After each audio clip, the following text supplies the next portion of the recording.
Hello and welcome to Conversations Below the Surface CBS podcast. My name is Marcus Gentry. I am a Socratic thought leader in the area of psychological resilience and the philosophy of respect. For this episode of Conversations Below the Surface, I invite you to listen in on a conversation of the cost of being an exceptional leader.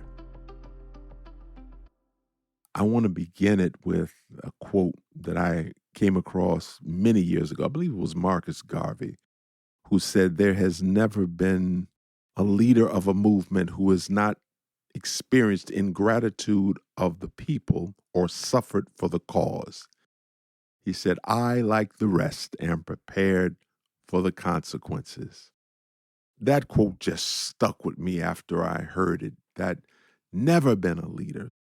Who are the leaders that we're talking about here in this CBS? We're talking about anybody who would be that 10%, that deal closer, the problem solver, the decision maker, not the passenger in the back seat, but I'm talking about the driver. I'm talking about the pioneer, the one who steps down into the arena, as Dr. Brene Brown refers to it, and not sits in the cheap seats and gives their opinion, but the person who's actually in the ring suffering the bumps and the bruises and the scars. Talking about the people who take chances, the innovators. That's the leaders that we're talking about. And that leader can be not only of a corporation or a big business, even though it might include them, it might be the leader of a family, the leader of a small group, the leader of a singing group. I've been in many singing groups, and the leader of a band, the leader of any group that you are part of, that you decide that you want to step out and you want to do something different. This quote suggests to us that there has never been the leader of a movement that has not experienced ingratitude of the people. That movement can be anything that's a change, moving from dependence to independence, moving from one way of thinking to another way of thinking, or to something as radical and revolutionary as self-care.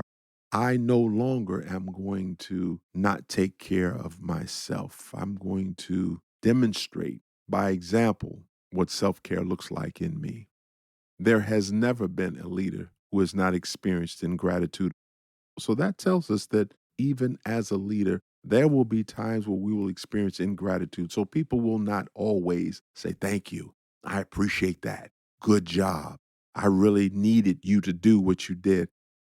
Most leaders who step out front don't always get that. As a matter of fact, what happens is many leaders end up hearing only after they have won from the people who were on the sidelines, "Oh, I knew you were going to be all right. I knew you were going to make it. I knew you were going to be successful." But they never said it while you were in the midst of the struggle, while you were in the ring battling and trying to stay alive and keep your head above water. They weren't there then. But at the end of it, they say, "Oh, yes, we believed in you. We knew that you was going to pull yourself up eventually."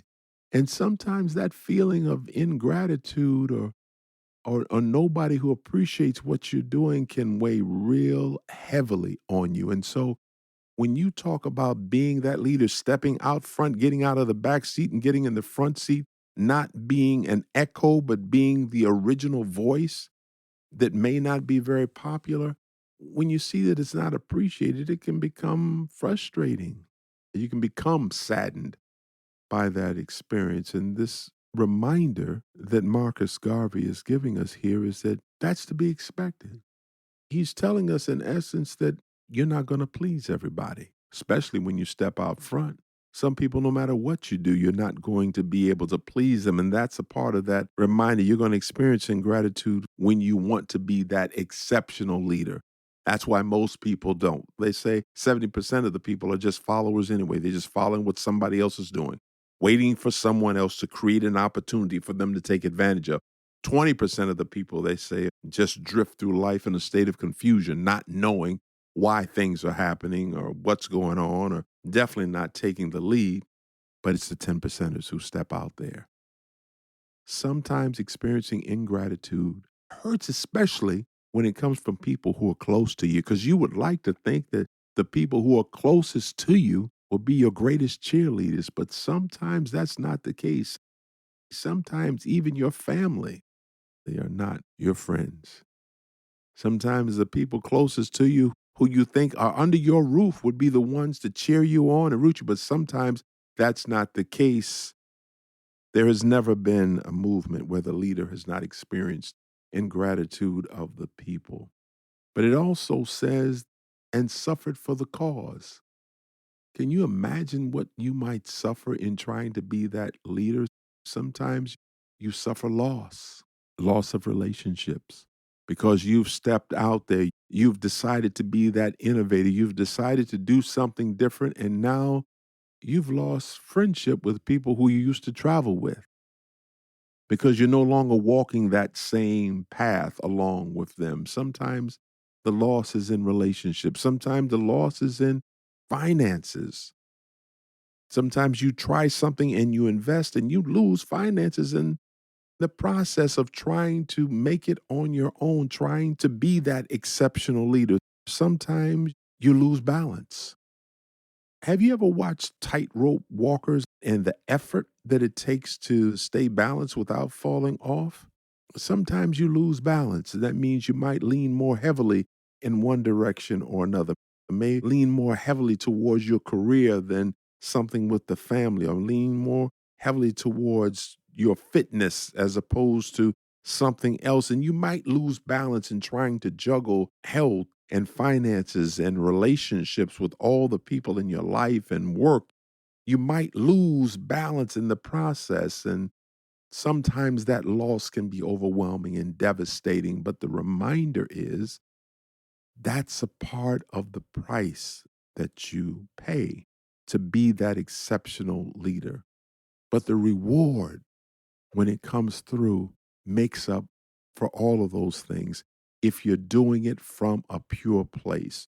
Make sure that you're following your passion, your dream, the thing that means the most to you. And that's difficult to find in many cases because there's so many other people who are suggesting how you should live your life, what you should do, the kind of work you should have, the kind of marriage you should have, and where you should live. If you aren't careful, you'll become a brick in somebody else's building instead of being an architect of your own dream, instead of being that exceptional leader that steps out front and makes a difference. If you decide to take on that course, the rewards are beyond words. It's an inner feeling of contentment, but it is a challenge to be able to do that. It was Whitney Phipps who said an older woman told him once that if the mountain was smooth, you wouldn't be able to climb it. The point was is that that climb, there needs to be some dips and some crevices in there just for you to make it to that next level. Those moments of ingratitude, those times of loss can help to build character into someone who you're trying to encourage. So, not only is this a good message for us to think about as we consider things beyond superficiality and below the surface, but you may know somebody. It may be a spouse, it may be a friend, it may be a relative, it may be a child who you see is experiencing something of ingratitude. And they just need to have a pat on the back. They just need somebody to encourage them along the way. I was running a group once, and one of the things that I had the young males in the group do was identify something that they did for someone else that they believe was exceptional, but no one ever said thank you. Every kid in the room had something to say. I remember the time I did this and I helped this person out and they never said thank you. And I took a moment just to say thank you for what they did. I'm saying this to you that not only as a reminder for us of what we need to do and what we need to remember to be that exceptional leader, but you might have somebody traveling along your path with you, and they might need to hear an encouraging word from you, just saying, thank you, or I appreciate that. I see you trying to be an original voice. Don't be so quick to tear somebody down or to judge them critically for doing something that's outside of the norm, as long as it's not harmful to someone else. Find a way to try and encourage them. If you see someone who is experiencing a loss, maybe their loss is from relationship, finances, or even health. Some people, in their attempts to be that exceptional leader, may end up experiencing some health challenges. That comes with it sometimes. So we have to prepare ourselves. How do you prepare yourself? One of the things to do is surround yourself with what I love to refer to as a mastermind group. Surround yourself with people that can support you, that can encourage you, that can be your cheerleaders to help you to rise to that next level. When you do, the expression pay it forward, pass that on to somebody else so they can do the same thing. This is about the cost of being the exceptional leader, how to go about securing yourself even when things don't go quite so well. There has never been a movement where the leader has not experienced ingratitude of the people or suffered for the cause. I, like the rest, am prepared for the consequences. Are you prepared for the consequences? I'm Marcus Gentry, and this has been an episode of Conversations Below the Surface. Conversations Below the Surface is a production of a Mastermind Creation. Our producer and production consultant is Daniel Christian. Our executive producer is Marcus Gentry. The theme music is by Gerardo Garcia Jr. Please check the show notes in the episode description to learn more about me and Conversations Below the Surface, CBS overall. Thanks for listening.